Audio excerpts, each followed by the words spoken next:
I'm ready now. That's good to hear, Sir Kakarot. The table has been set. Now let us begin! How appropriate that my hair looks extra blown out today, because the topic of today is manga related. Hello friends, fans, and foes.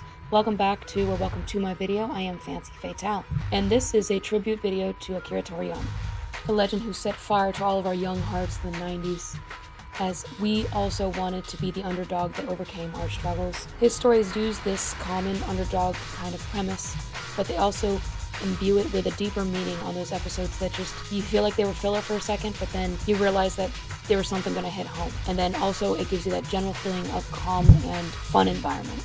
I'm a bit late to posting this as I got sick for a few days, but Akira Toriyama died on March 1st, 2024.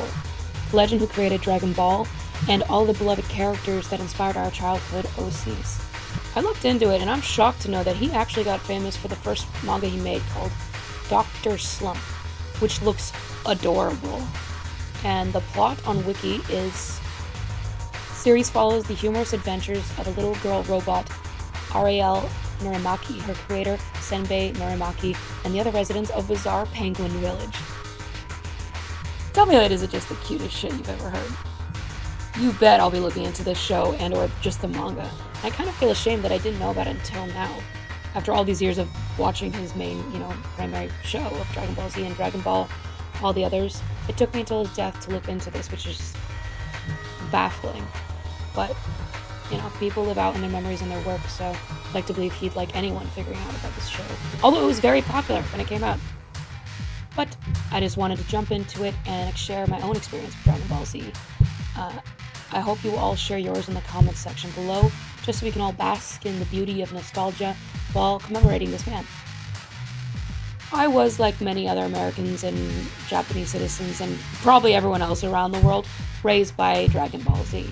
I mean, it is amazing that a show this good was able to span over 3 generations, and have similar meaning and impact throughout those generations.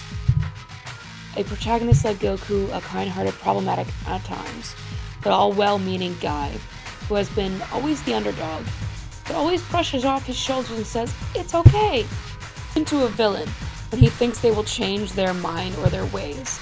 It's a beautiful way to look at the world, and I wish I could share that perspective every day, but I'm just glad that it's in the back of my head nonetheless. My personal experience with the DBZ is that Akira's art is a huge inspiration for me. As I watched it when I was a child, I recreated scenes from my favorite episodes in colored pencil. I never made OCs at that age, but I loved the reactions my families gave me as I slowly improved on my work. I was very happy that I was able to create Perfect Cell and Gohan when he was fighting Perfect Cell, because the foundation of how I view the world and take in my media was planted by Dragon Ball Z. With my brother, I used to watch it all the time, and sometimes with my sisters. It definitely motivated how I watch things now. My sisters, just a little insight here, were tight-knit as they were twins, and I was the youngest, so my brother took me under his nerdy wing and we weaved out weekly. We would sometimes dub over shows that we'd seen hundreds of times, with the weird childish lines like, "Hey, Android 18, try clenching your butt, it's cool," with the other androids at the fair in the History of Trunks, which as an adult I realize sounds a lot dirtier than we had intended, but that's still a core memory of mine. As well as there was times where I felt sad or down from school or whatever else in the world. I felt like I could just go watch some Dragon Ball Z alone or with my brother, or just listen to that awesome rock music they used to play for the American version, and it would recenter me every time. Sure, there are things that I have learned to do differently as I digested Akira's show of Dragon Ball Z, such as the writing always having characters repeatedly one-upping each other, and the one main protagonist staying that main powerful person, no one becoming the new one, always leveling up and always becoming a new form instead of just incremental, or having sections of how powerful they are, or having to pair up and do group things, such as I might be inspired by Dungeons and Dragons with that, is that you can't always do things alone. You need to do them together, which is why those scenes where they did a spirit bomb, or the group having to fight against Cell or something, was more impactful to me because it made more sense than 2 people fighting until they got exhausted.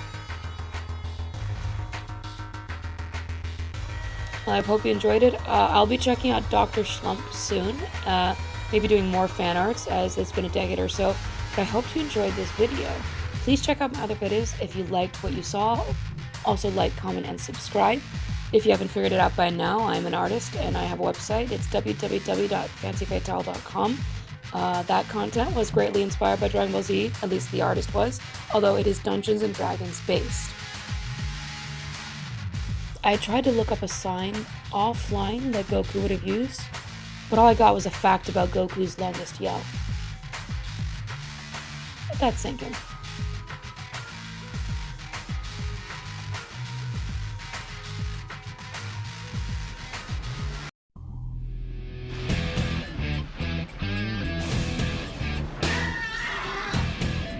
Can I get a